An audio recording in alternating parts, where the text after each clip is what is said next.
Welcome to the No BS Spiritual Book Club's live streaming interview series, where leading new thought teachers, speakers, and authors share the intimate stories behind the 10 best spiritual books that inspired them the most on their spiritual journey. From well-known classics to hidden gems you might never have heard of, the No BS Spiritual Book Club saves you time and money by sharing reliable recommendations from those who've walked the path before you.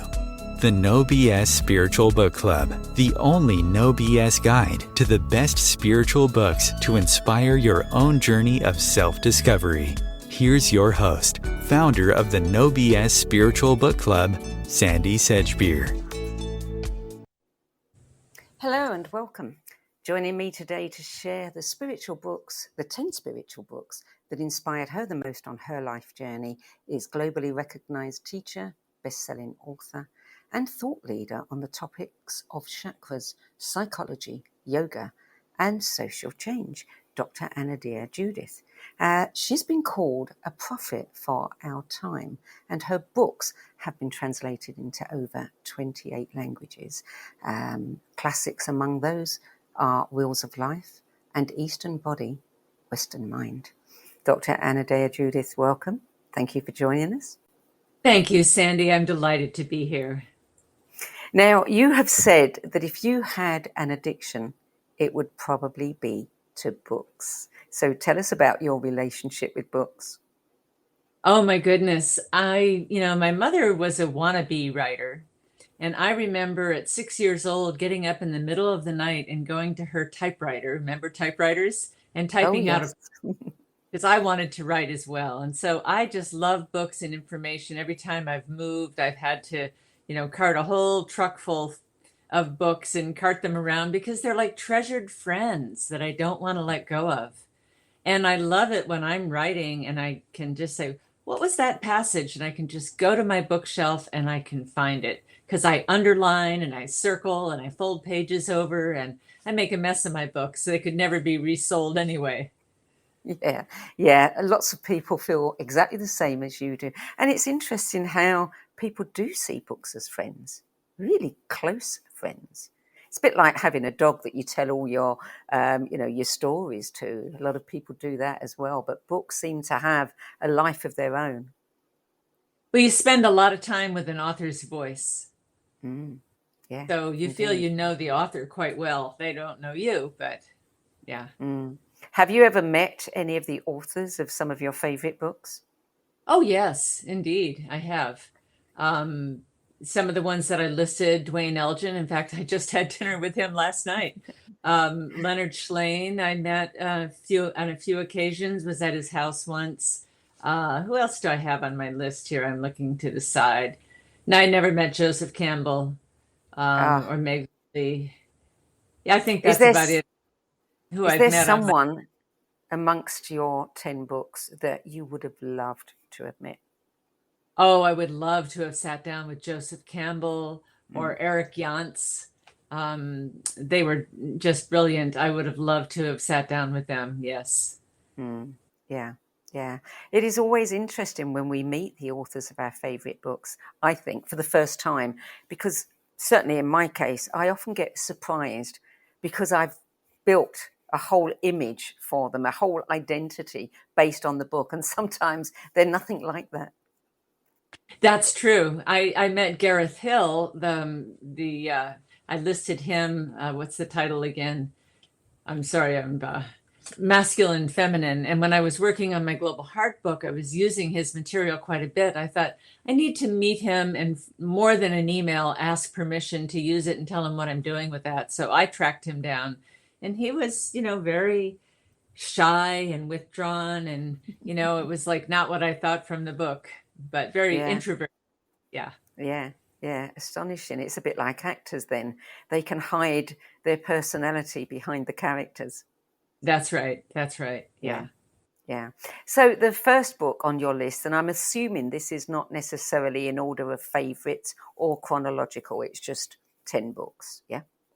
Yes. Okay, so the first one is The Self-Organizing Universe, Scientific and Human Implications of the Emerging Paradigm of Evolution by Eric Jentsch, and that was published in 1980. It sounds like a really serious book. It is actually a really serious book. It's not for the faint of heart, but I actually love really serious books that I can just bite my teeth into and spend some time reading. And he is so brilliant. He actually committed suicide because his work wasn't accepted. At least that's what the story goes. And later, after his death, as it happens with so many, he was deemed to be a brilliant theorist about how the universe is organized, how evolution proceeds, and what self-organizing systems do, that we're not organized from the top down. We're organized naturally from the bottom up. And he took it from atoms and molecules and cells all the way up to the cosmic level, and social organization, put it all together for me. And I went, wow. So you understood it all? I did understand it, most of it. There's some parts that are a little bit mathematical, like physics formulas. I kind of skipped over those. Mostly I'm interested in the social evolution. So I spent most of my time on those chapters. Yeah. Yeah. Book number 2, Awakening Earth, Exploring the Evolution of Human Culture and Consciousness, Duane Elgin, published in 1993. I really like Duane's books. Oh, I love all of Duane's books, and he is such a sweet man. I was at a dinner last night, and he sat right across from me, and so he's fresh in my mind. He has such a love of the earth, of the environment, of nature, and an understanding that nature is alive and conscious. It is not a thing. We're like fleas on an elephant that don't know we're on a living animal. We're living, and the living universe is this saying that it has consciousness. And so he also goes through stages of human development, which I do in my Global Heart book. And that really affirmed the theories that I was developing. And so, yeah, Duane has been a great go-to author for me. Yeah. The 3 additional stages of development that he wrote about that must still be realized. He said, if we're to become a planetary civilization that is able to endure into the distant future. And of course, this was written in 1993. What are they? Have they changed at all? Have we, in that period between 1993 and now, have we reached any of those stages of development? Well, I think we are reaching them. And what he talks about, as well as I do, is that we are at an adolescent stage of our development. And that as adolescents, we're undergoing a planetary initiation. So the challenges of our time, climate change and the social challenges and the economic challenges and the environmental challenges, they are humanity's initiation into a higher level of organization that is more in tune with the planet, more in tune with each other, that is organized with less waste. And so that we're still in that adolescent stage, but I think the initiation is progressing. So we're in the underworld part of the initiation. And how long are we going to be in the underworld? It's hard to say whether I will see in my lifetime us really come out the other side. I think it's a huge, huge transformation on every level of society that's going on. And I think it's going to, it's already happening. There's people waking up spiritually. There's people organizing differently. So it's not like it hasn't happened yet. It's a gradual thing. Part of it is dying. Part of it is being born. Creation and destruction are always happening simultaneously. Just now they're happening a little faster. When will we get out of the initiation and arrive at our planetary adulthood? I don't know, but I think the heart of the initiation is coming pretty soon, in the next decade or 2. Yeah, it is both a very exciting and also, you use the Chinese phrase, interesting time to be alive. Another of Duane's books, Choosing Earth, he goes through the different decades that are coming, and that this is the decade of unraveling, and then there's the 40 up to 2030. Then there's the decade of collapse, and then there's the decade of grieving, and then we come to the rebirth. So he charts that at around 2050, the rebirth. Yeah, wow.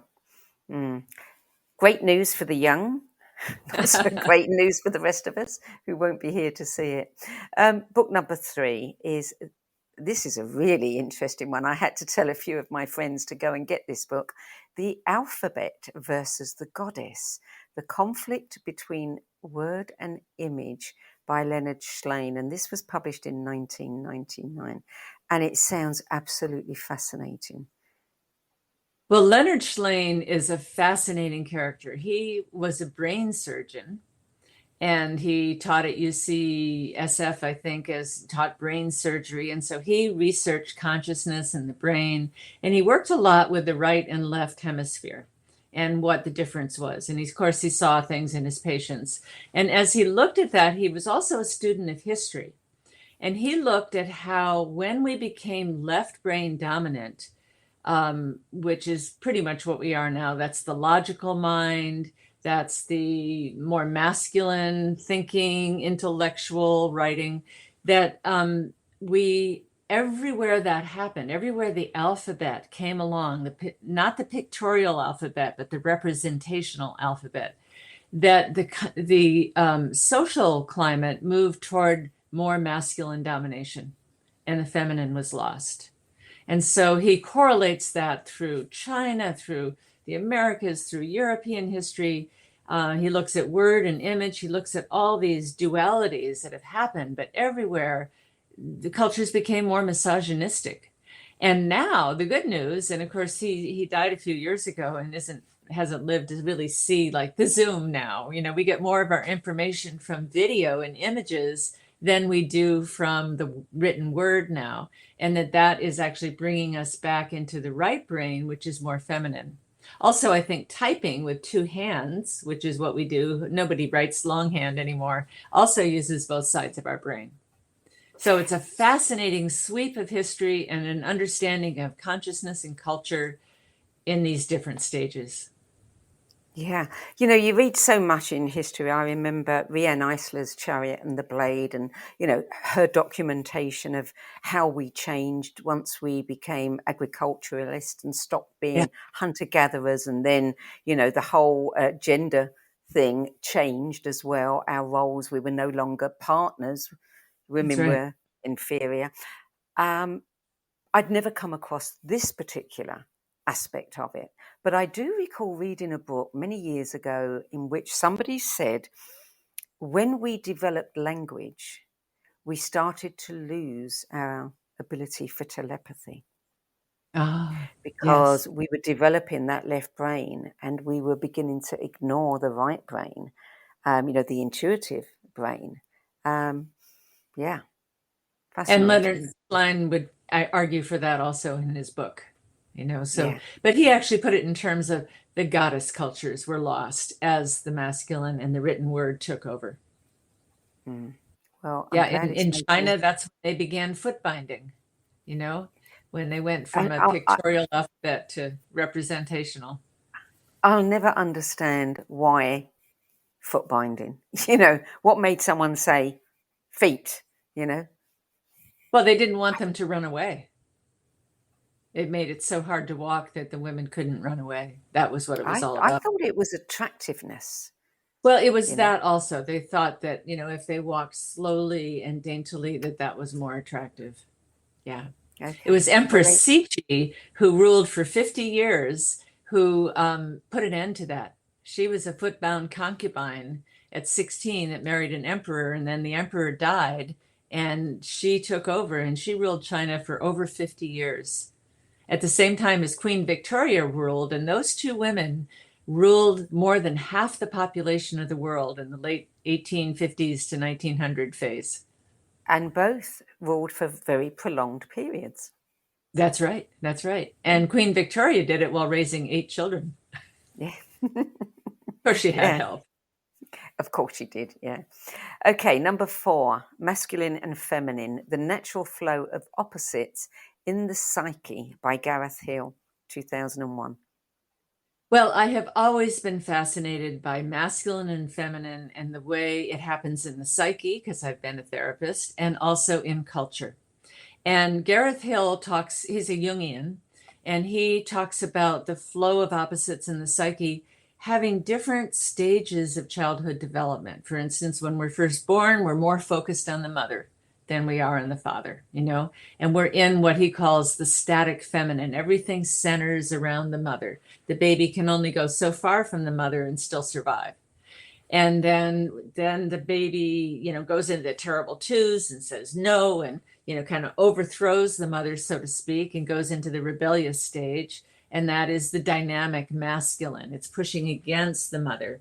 And then once they grow up, then they accept that sort of masculine. It's law and order and regulations. That's the static masculine. And then the final one is the dynamic feminine. But when I read that, and I was researching history, and I was reading Leonard Schlesinger, and I was reading Duane Elgin, and I was writing my book on the global heart, I went, oh, this theory applies to culture. When we were in the woods, we centered around the mother goddess, and we didn't have much freedom. It was dark when it was dark, and it was light. We didn't travel, more than 100 miles in our lifetime if we were lucky. That was the static feminine. Then the overthrow of the goddess was the dynamic masculine, the masculine taking over, overthrowing the mother, plowing the goddess religions underground. Then when the masculine took hold, like through the Roman Empire and the Christian era, it was law and order and regulations and intellectual distinctions. That was the static masculine. We're still in that, but the dynamic feminine is coming up and breaking all that up into a new order, more organized from the center. So when I saw Gareth Hill's work, I applied it to human history. Wow. Never thought about it in that way. Yeah. Book number 5, Joseph Campbell, Power of Myth, published in 1988. As you said, what's not to like in this classic treatise on the world's myths? Amazing. Well, Joseph Campbell put mythology back on the map of human consciousness. And I have always argued that when we lived in a time of myth, we were missing the science. And so when we had science, we took a giant leap forward. But it was like taking a step from our left foot to our right foot. We stepped into science on our right foot, but we lost the myth. And if we don't have myth as part of the culture, we can't take the next step. Science tells us how and what, but myth tells us why. And so without guiding mythology, without guiding stories in the culture, we've lost our way. So we need myth and science together. And Joseph Campbell brings myth up, and his storytelling ability is just wonderful. And his research is so extensive. And he just brought something alive that would have been lost forever had it not been for him. I am surprised that he does not appear more often on this book club, as people's choices. He doesn't even rank in the top 10. Wow. And that's really quite shocking, I think. That is. Maybe people feel too overwhelmed by the tomes. It's not something that you read every word of. You open it and, you look up things and you read it here and there. It's got pictures. I think what's not to like? What's not to like? Yeah. You said that it was a hard choice between this particular book and Hero with 1,000 Faces. What made you make the final decision? I think that the Hero with 1,000 Faces is definitely a guiding myth for our time, but it is a largely masculine myth. And what we think about is the man going out and facing challenges, and that's the initiation. But the final step of that myth is the return home. And that is seldom emphasized, that the adventurer finds the elixir of healing and then brings it back to the alien community. And I think that's the step of the hero's journey we're on now, is how do we bring our scientific discoveries back home? Like to solve the climate crisis? How do we bring the elixir of healing back home to heal the body, to heal our communities, to heal our economic system? That's the more feminine aspect. And so I just like the myth in general that brings all the gods and goddesses back to life. Book number 6, and this is another one that after I read what you wrote about it, I've been discussing this one with my friends.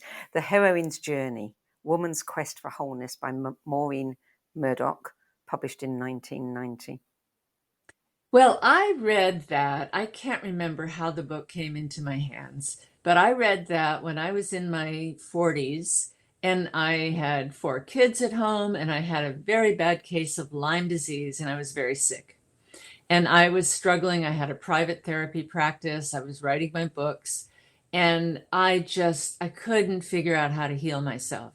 And she described in that book how women become masculinized when they go after career and they get run by the career, which was definitely true of me at the time.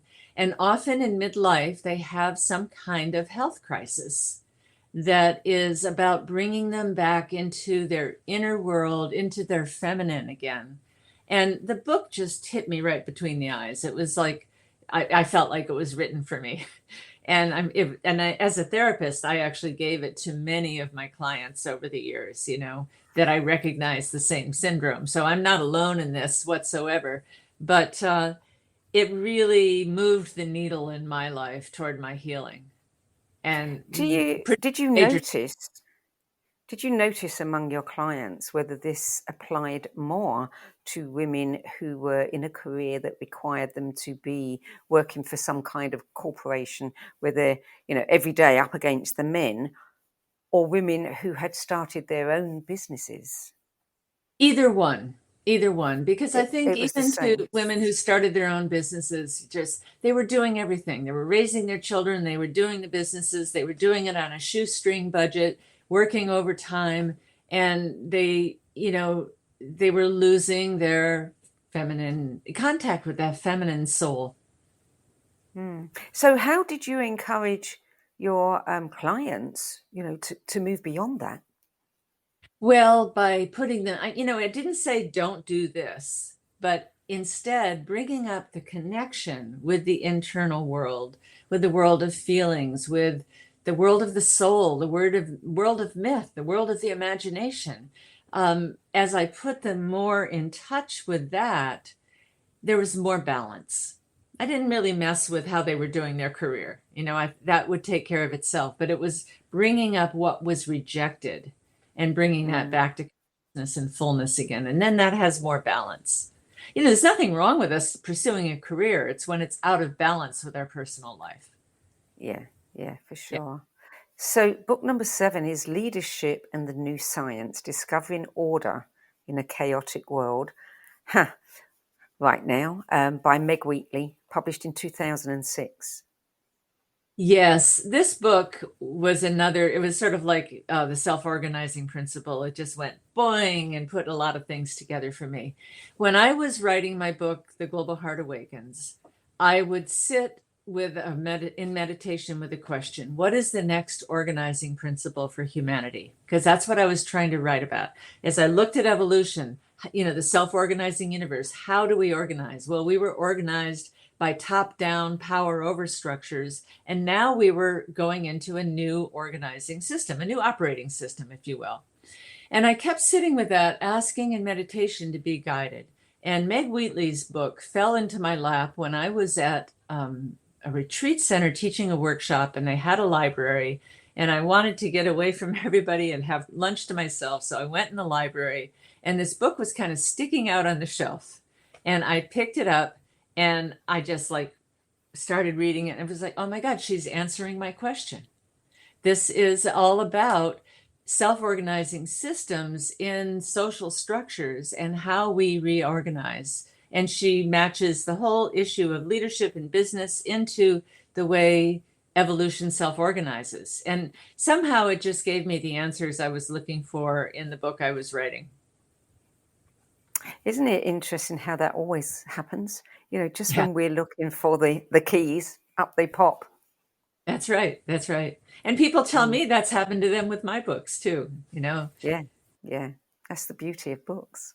Okay, we're going to take a short break now. We'll be back in about 3 minutes' time with more from Dr. Anodea Judith. Oh. Stay tuned.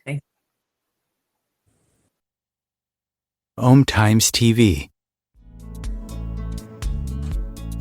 Maya Angelou once said that there is no greater agony than bearing an untold story inside you. I'm Sandie Sedgbeer, And when I'm not hosting OMTimes Media's flagship radio show, What Is Going On, and the No BS Spiritual Book Club, I help people share their untold stories. Books are my life, my joy and my passion, and there is no greater reward than helping aspiring writers get their books out of their heads and into the hands of those who are waiting to read them. If you feel that you have a book in you but don't know where to begin, visit sedgbeer.com, click on the Work With Me tab and find out how my experience helping others tell their stories might be just what you've been looking for. That's sedgbeer.com, sedgbeer.com.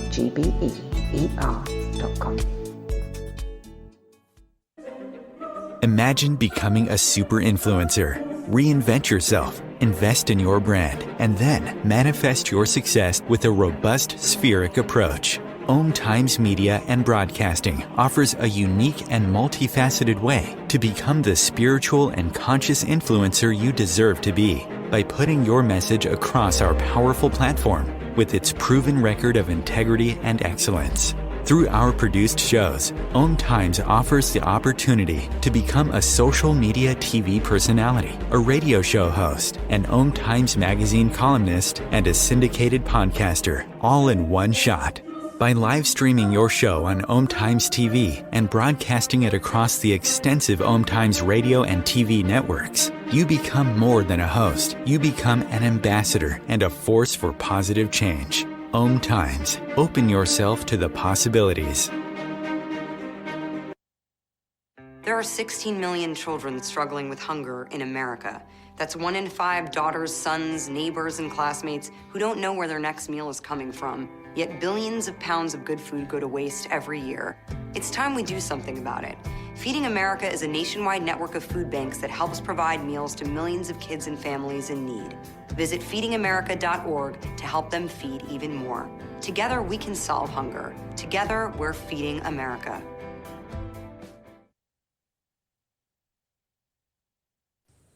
Welcome back. Dr. Anodea Judith, Book 8, Regeneration. Ending the Climate Crisis in One Generation by Paul Hawken. This book really impressed you, didn't it? Oh, this book gave me hope. And I love Paul Hawken's work. I've read most everything he's written. He's such a beautiful environmentalist, and here he addresses climate change. And I had read Drawdown, which preceded this book, about how we draw, about how really we can't retool our whole civilization in time to save us from climate change. So we have to figure out of how to get the carbon out of the atmosphere. That's what Drawdown was. And that was a very impressive book. But this book, it's not literal poetry, but it was poetry to me. It was singing the poetry of nature. He goes into one ecosystem after another and talks about how when humanity stops doing the bad things to it, it regenerates on its own. And marshlands are restored, and oceans are restored, and boreal forests are restored, and how that regeneration by itself is drawing climate out of the air.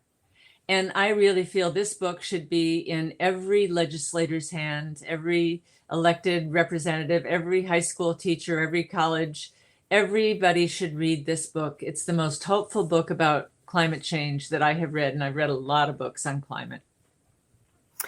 So is he saying then that, there are so many organisations, there are so many protesters, we've got a lot going on in England right now, all over the world. Really, the answer all lies in one word: stop. Well, yes, and that's easier said than done to stop. I mean, we have this tremendous momentum in the culture, but it's that nature does have an intelligence and a way. And when we simply stop interfering, she fixes herself. We saw this, didn't we, in the pandemic? Yeah, that's right. That's right. So it's really and he goes, and it's just beautiful pictures. Each ecosystem is maybe, 1 to 3 pages. And it's just singing the poetry of nature, the magnificence of what nature does.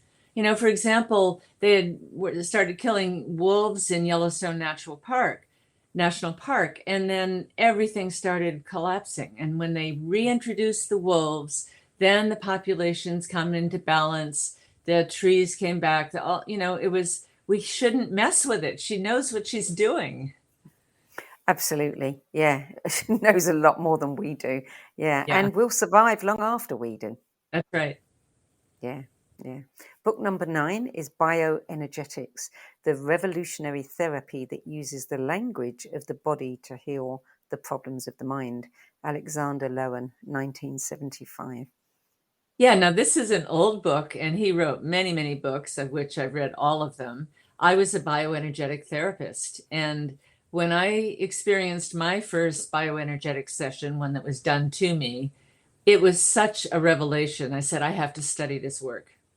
And so I studied all the somatic therapists I could find, and Alexander Lowen, his whole theory of the body and how the body reflects our inner psychology and our inner psychology shows up in the body became really my work that I teach in my workshops and did in my therapy practice that I had for 20 years. And so that book is kind of his more basic book that sums up all his other books, And that would be people say, well, what book would you recommend about bioenergetic therapy as a place to start learning about it? That's the one I would point to. Yeah. So what would happen in a bioenergetic session, the first session? Well, I watch the life force or charge within a person as they talk about their issue. They might talk about their ex-husband or their mother or some trauma. I watch where it is in the body. It's really a body-based psychotherapy, and that the language of the body, which was another title of one of his books, that the body is actually holding all the conditioning that you got from childhood. And he took from Wilhelm Reich, into 5 different character structures and analyzed each of them, like the endurer, he calls that the masochist. They're kind of holding in and hunkering down. And then the schizoid is up in their head all the time. And the psychopath is the one that's, really dominating and loud. And, the oral is the one that's needy and clingy and wants to eat all the time. And the rigid is the one that wants to do everything perfectly. So he outlined those, and I put those in a couple of my books, and I work with them in my workshops. So how do we undo our character armor to really come more deeply into our essence? What do we have to do? Well, you can work with the breath. You can work with different postures. You can work with ways that dynamically move energy through the body. And as that energy moves into the body, it'll move up against whatever the block is. Maybe the block is in your throat and someone gets triggered, and all of a sudden their voice becomes very little, and that's because everything is constricting there. And then I know, oh, it's the throat chakra. They have to open that up, or their heart gets really tight, or they get a knot in their gut. And I follow that and, kind of unwind it to find out what emotional and psychological material is dwelling in that part of the body. Well, I want to come back to that word charge after we've finished the last book, because that is the title of one of your books, and I want to know more about that. Book number 10, a classic, The Artist's Way, A Spiritual Path to Higher Creativity by Julia Cameron, and that was published in 1992, and still people are talking about this book. Well, it is a classic, and I haven't done it professionally. Well, I did in my younger years. I tried to make a living as an artist professionally. That was in my 20s, but then I gave that up. But I have always been an artist by hobby.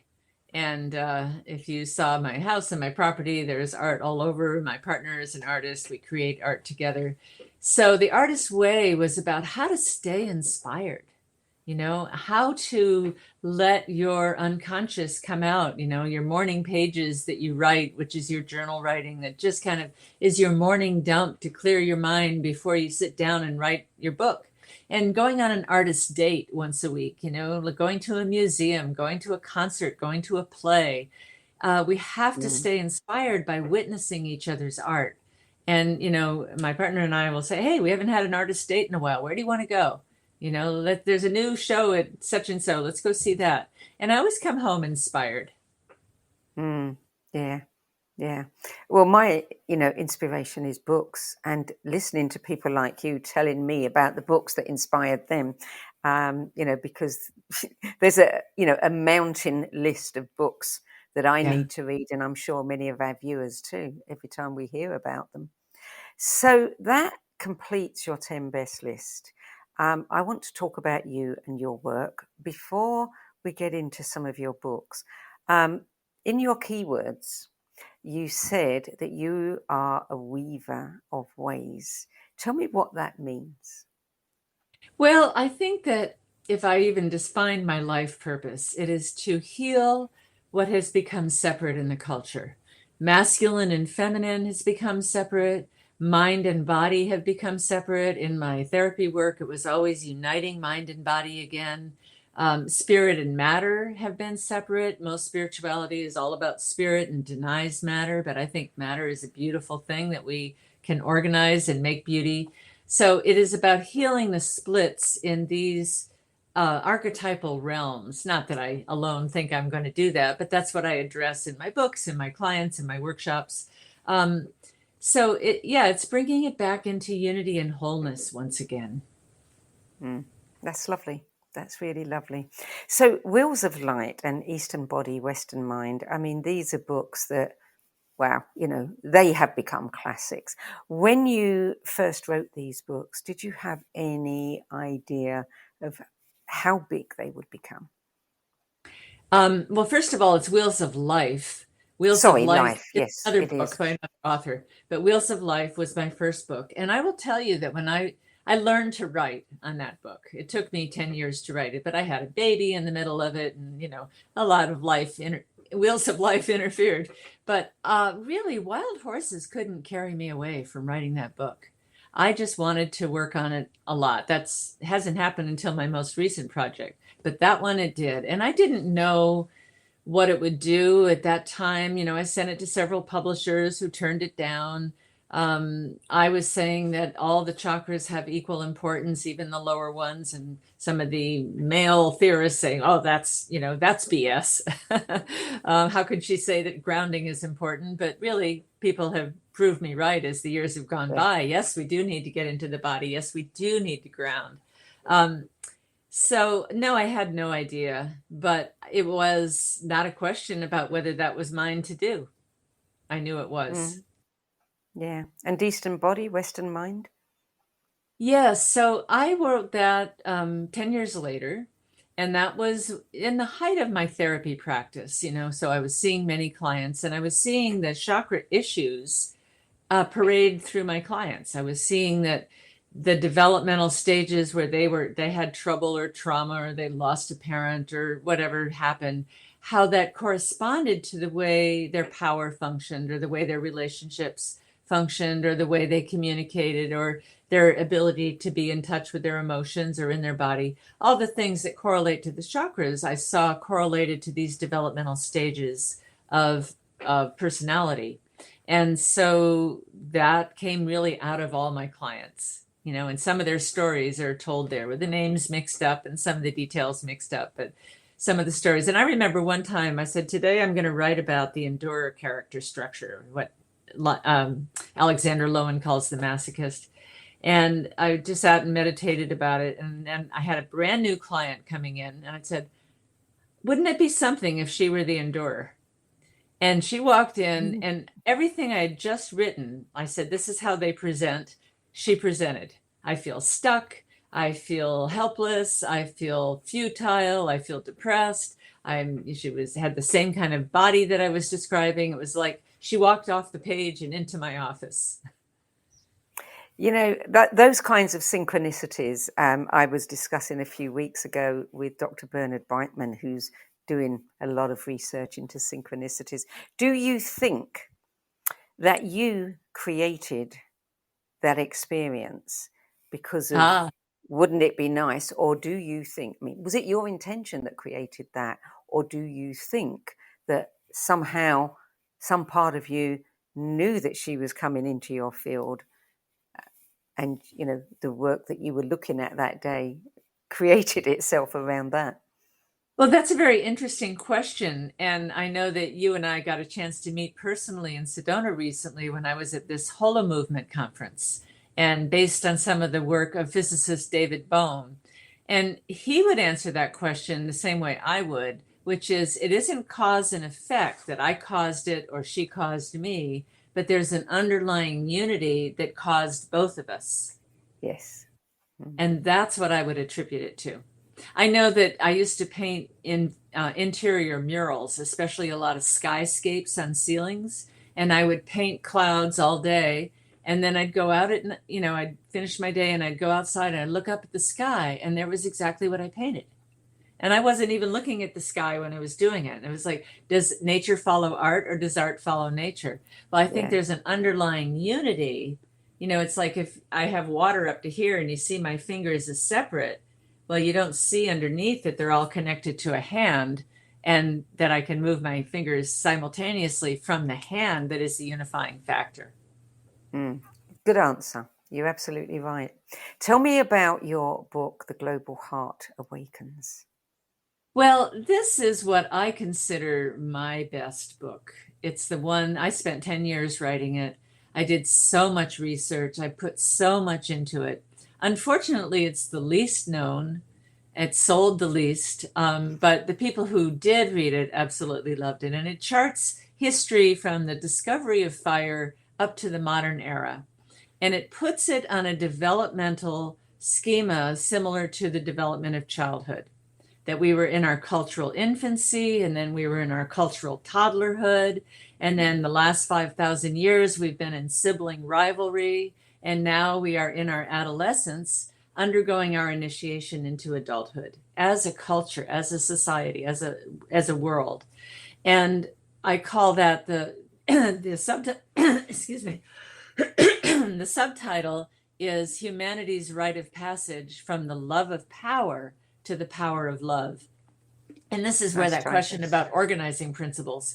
We were organized by power. Someone on top tells somebody else what to do, and they tell the people below them what to do. And it's a hierarchy all the way down. That's been our organizing principle since we first went into civilization, into cities and established, cultures. And we're moving to an organizing principle based on the power of love, which is more egalitarian, which is more compassionate, which is more collaborative, cooperative.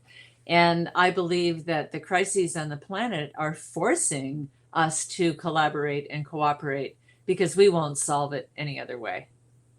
No, and it's interesting how, the division, we are seeing like both ends of the spectrum, so much more violence on the planet. But that in itself is for other people, it's making them more aware, more conscious of the need to not be violent, to be kind and compassionate with one another.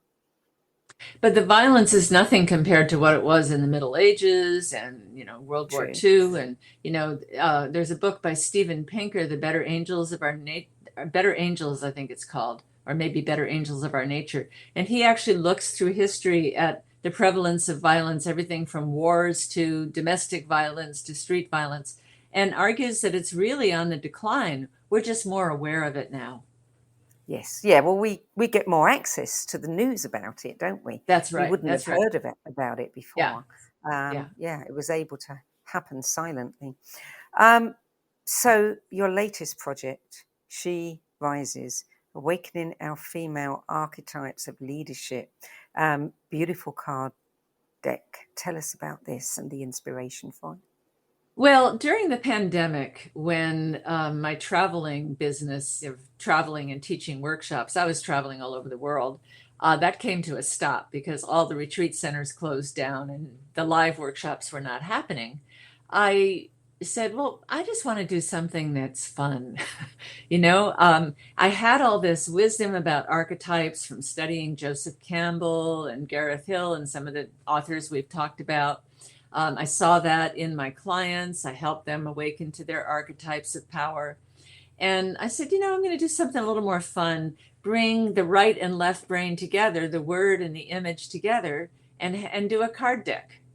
And rather than have little bitty cards and then a book where you refer to the right page and find out what the card means. I developed these as like greeting cards that have all the writing that would be in the book inside the cards. So each archetype is told from the point of view of I, she, and you. And I is the archetype speaking directly to you. She is the intellectual information about that archetype, either her story historically or her standing in the world today. Some of them are emerging archetypes that are just coming into vogue now. Some of them are ancient archetypes we've lost. And then the you is how it pertains to you when you work with that archetype or when the person works with that card. And I've turned that into a training, into live performances, and having great fun with this. Tell me about live performances. Well, for my 70th birthday, just as this was about to be published, it was released, 2 days before, I decided that I would take these archetypes to the stage.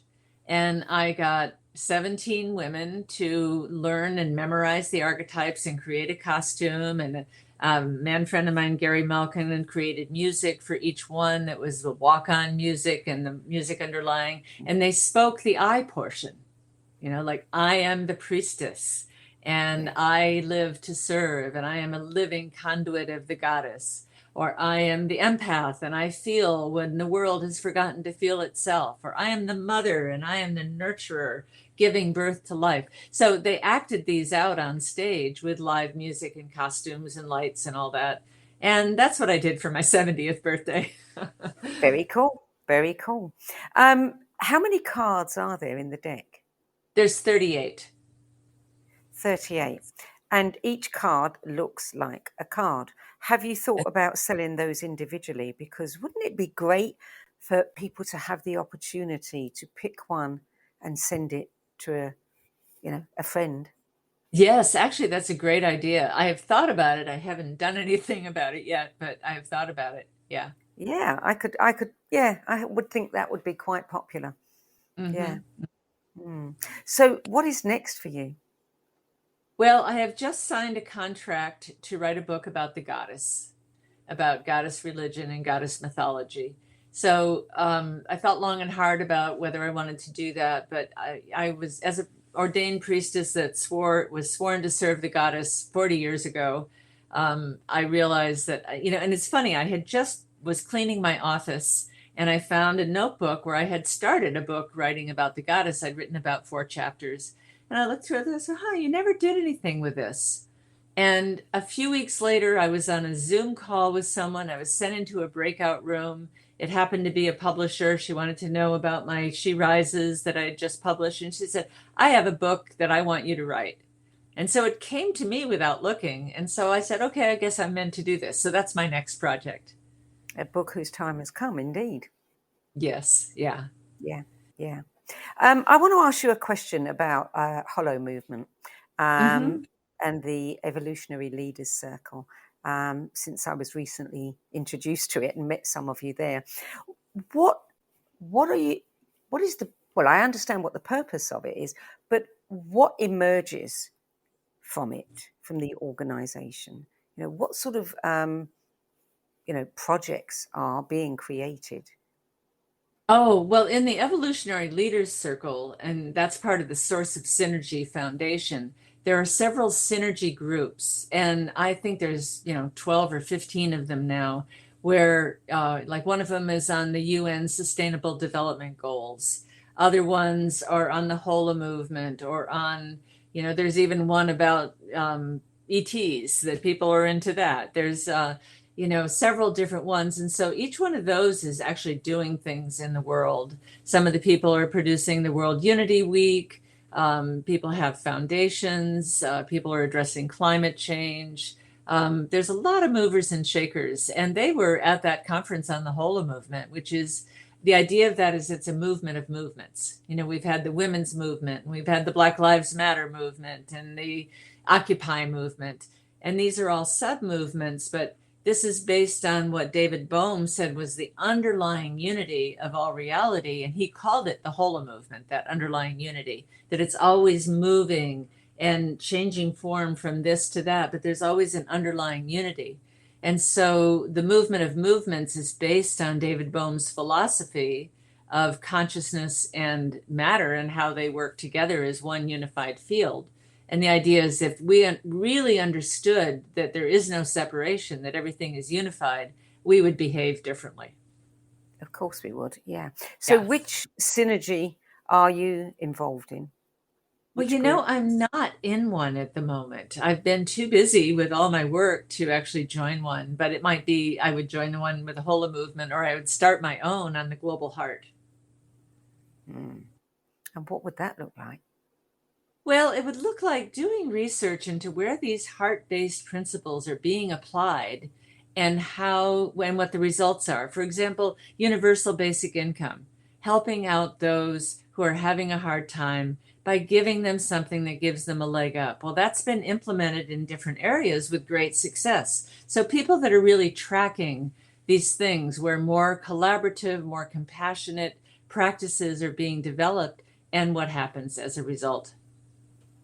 Now, that is something that we need to know a lot more about. We hear so much bad news. We do not hear much about, the good things that are happening. And I think it gives people a lot of hope and encouragement to start their own, events or endeavors if they That's know right. that there are others out there that are really successful. So Well, in another one of Paul Hawkins' books, the name will come to me in a moment, but he said the largest movement in the history of humanity, the largest movement on the planet today, is people forming their own non-governmental organizations to address environment, social change, consciousness, peace, things like that. That's the biggest movement in humanity right now. And he charted all of that. And I'm sorry, the title's not coming to me in the moment, but it was one of his earlier books. Because I think that's the biggest problem that we all have is we all want to do something, but we don't know what to do or how to do it or where to do it. Yes, another author, Andrew Harvey, said, whatever is breaking your heart is where your service lies. So if you have your heart broken by what's happening to the rainforest, that's where your service lies. If you have your heart broken over what's happening to the children, that's where your service lies. That we can look up, we got this thing called the internet, we can look up whatever it is and find organizations that are already doing it. I think we don't need to create a lot more little organizations. We need to organize the ones that are created into larger organizations. But there's, these organizations need volunteers, they need money donated. It's already happening. We just need to join in with that and help that become a movement of movements, a Holo movement toward wholeness. Yeah, absolutely. Dr. Anodea Judith, thank you so much for adding your 10 best spiritual books to the No BS Spiritual Book Club's library. Thank you. Thank you very much, Sandie. It was really a delight to talk about all my favorite authors and revisit them again. It was a fun project. I pulled books all off the bookshelf and they were piled up on the floor. Which one am I going to recommend? It was a hard choice to get it down to 10.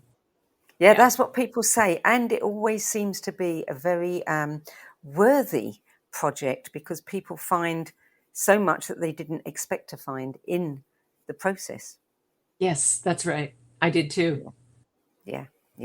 Okay, well, for more information on Dr. Anodea Judith's work, you can check out how to track and balance your charge. We didn't talk about charge, which is something, if you've got a few moments, I really do want to cover. So tell me a little bit about charge. Well, Charge in the Energy Body is a book about the life force and the inner psychology of your life force. Why do people have too much energy and they're anxious? Why do they have too little and they're depressed? How does it get trapped in the body? How do you free it up? How does charge work out in relationship when your partner says something and all of a sudden you're charged and defensive? How do we diffuse that? So it's all about the life force and how it's shaped by our programming and how to undo that and free up the life force through the chakras, through character structure, relationship, and more. So you have on your website how to track and balance our personal charge. What does that entail? The first step is awareness. Most people aren't even aware of their charge. They are activated and defensive, but they're not even aware that they are. So say, as a therapist, I would say, oh, I see you have a lot of charge on this issue. And that's why I use the word charge rather than prana. You have a lot of charge on your ex-husband still. You have a lot of charge on this issue with your father. Where is that in your body? And to say, oh, well, it's kind of stuck in my heart. It's kind of stuck in my throat. It gives me a headache. Oh, my legs are shaking. It would be different things for different people. And then, let's put our attention there. And what does that charge want to do? Oh, it wants to speak up, or it wants to reach out, or it wants to run away, or it wants to hide. And how can we let that charge complete its journey so that it is then freed up to not go into blockages, but into aliveness? Because I think ultimately we're all seeking our aliveness.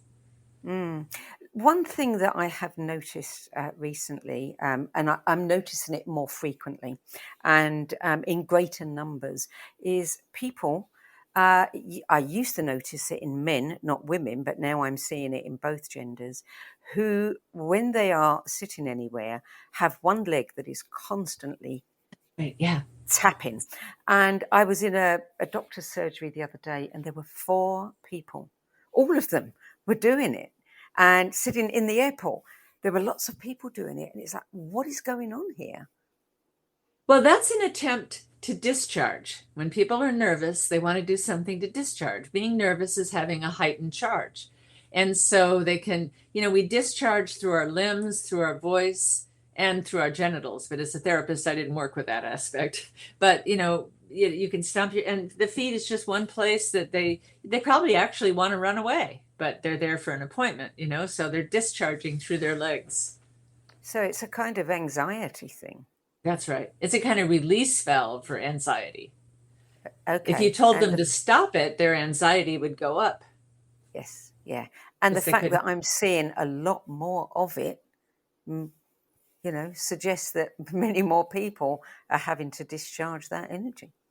Yes. Well, I think in the pandemic, when we were all closed in and not out and socializing and out in the world, that the anxiety built up and needed to be released. And so people have more of it. Yeah. Well, charge. People can learn more about your book, Charge and the Energy Body, and they can also go to your website, track and balance their own. And of course, they can check out and purchase She Rises, Awakening Our Female Archetypes of Leadership. And the website, 3 websites you can go to, AnodeaJudith.com, SacredCenters.com, and SheRisesMovement.com.